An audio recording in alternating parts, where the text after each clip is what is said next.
এই মিশনের গুরুত্ব লক্ষ্য করি শিশুদের সামগ্রিক বিকাশের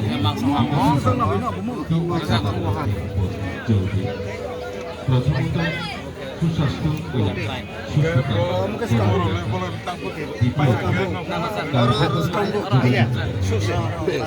তৃতীয়ত বিকশিত শিক্ষা এবং পারিপার্শ্বিক পরিবেশে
रामकुमार पारा इंग्लिश स्कूल